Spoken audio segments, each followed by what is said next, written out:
Muhammad Bakri. Terima kasih Dato' Speaker kerana memberi peluang kepada Bakri untuk membahas pindaan Akta Perhutanan Negara 1984 dan juga terima kasih kepada Yang Berhormat Jelutong kerana bagi giliran dia kepada saya untuk bahaskan. Hari ini saya ingin membincangkan hanya dua perkara yang berkenaan dengan pindaan Akta ini. Yang pertama adalah pindaan Seksyen 11 dan 12 di mana Seksyen 11 adalah berkenaan dengan kuasa pihak berkuasa negeri untuk mengeluarkan kawasan tanah daripada hutan simpanan kekal dan juga Seksyen 12 adalah berkenaan dengan penggantian tanah tersebut. Bakri berpendapat bahawa pindaan ini walaupun ke arah yang lebih baik di mana hutan simpanan kekal yang dikeluarkan di satu tempat mesti diganti di tempat yang lain. Ia tidak akan mengatasi masalah forest fragmentation dengan izin, iaitu pemecahan hutan, di mana pemecahan kawasan hutan yang besar menjadi cebisan hutan yang lebih kecil.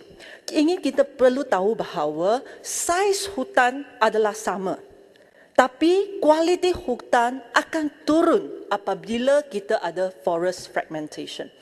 Forest fragmentation boleh menyebabkan kehilangan biodiversity, peningkatan tumbuhan invasif, perosak dan patogen dan serta pengurangan kualiti air. Apabila hutan dipecahkan, pergerakan tumbuhan dan haiwan akan terhalang. Ini menyekat pembiakan dan gene flow dengan izin dan mengakibatkan penurunan populasi flora dan fauna dalam jangka masa panjang. Persekitaran bukan hutan di bersebelahan cebisan hutan terpecah juga akan mengubah keadaan di dalam hutan dari segi suhu, kelembapan, cahaya dan sebagainya di mana kita panggil age effects. Age effects ini akan membawa kesan buruk terhadap kesihatan pertumbuhan dan kemandirian pokok, bunga, paku pakis dan lumut serta pelbagai kesan sekunder terhadap haiwan yang bergantung dengannya. Bakri sangat bimbang bahawa penggantian tanah di Seksyen 12 akan memberi alasan yang sangat baik untuk kerajaan negeri di mana mereka kata kita ada melindungi hutan simpanan kekal kerana kita menggantikan dengan tempat yang lain. Ini adalah sangat bahaya terutamanya untuk Central Forest Spine seperti yang dibangkitkan oleh Yang Berhormat Kulim. Ini adalah kerana Central Forest Spine adalah satu koridor yang panjang yang merupakan habitat yang terpenting di semenanjung Malaysia untuk spesies terancam seperti harimau Melaya, berong matahari Melaya, tapir Melaya dan juga gajah Asia serta pelbagai spesies hidupan liar, tumbuhan dan juga mikroorganisme yang menjadikan biodiversity negara kita dipanggil mega diversity. Selain itu, Forest Central Spine juga menyediakan perkhidmatan ekosistem yang tidak boleh ditukar ganti seperti bekalan air, penyesuaian iklim, perlindungan tanah dan juga mengurangkan risiko bandar dan sebagainya. Bakri ingin tanya bagaimana kementerian boleh mengatasi masalah forest fragmentation Central Forest Spine dengan pindaan Seksyen 11 dan 12.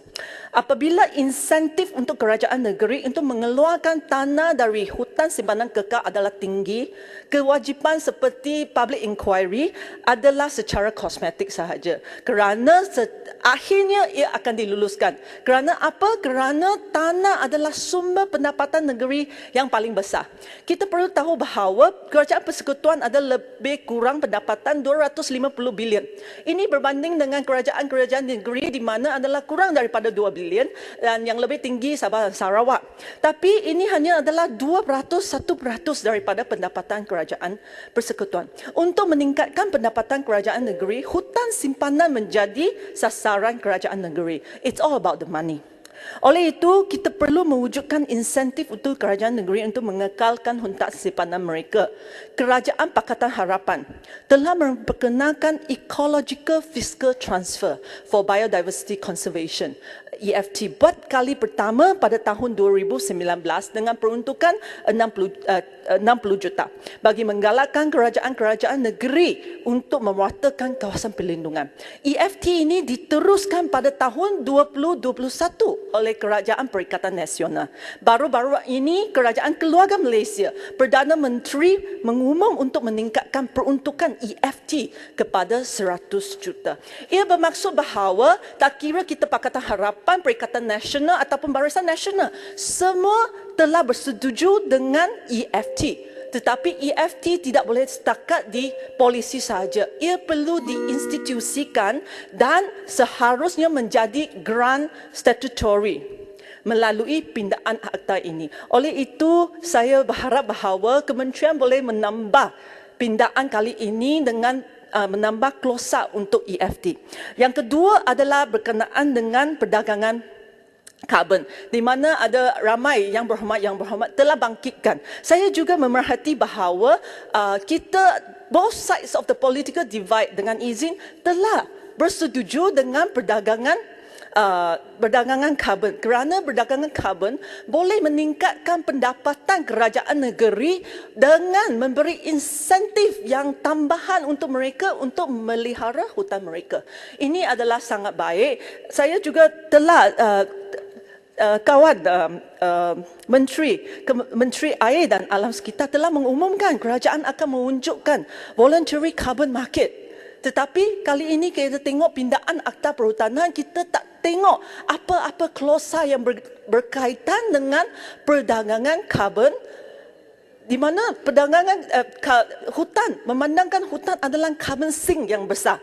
So, oleh itu saya ingin tahu bahawa bagaimana kementerian terlibat dalam penubuhan voluntary carbon market, adakah carbon stock hutan adakah ada rancangan untuk membuat satu legal framework untuk perdagangan karbon ataupun akta baru akan diwujudkan.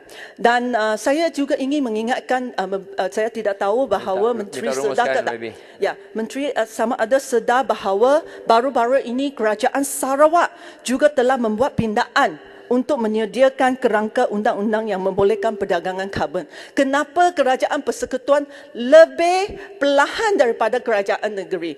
Oleh itu saya berharap bahawa kita jangan tunggu lagi dengan pembentangan dan pindaan lain kali. Kita tambah klausa EFT, tambah klausa perdagangan karbon dalam pindaan kali ini kalau boleh. Kerana kita kena tunggu lama. Kita semua tahu bahawa satu rang undang-undang mengambil 2-3 tahun sebelum dia bentang lagi di Parlimen. Oleh itu saya sangat berharap bahawa kementerian boleh buat apa-apa, kita buat pindaan, buat sikit pertambahan klausa kepada pindaan kali ini supaya kita boleh luluskan bersama-sama. Sekian sahaja. Terima kasih. Terima kasih, Yang Berhormat Bakri.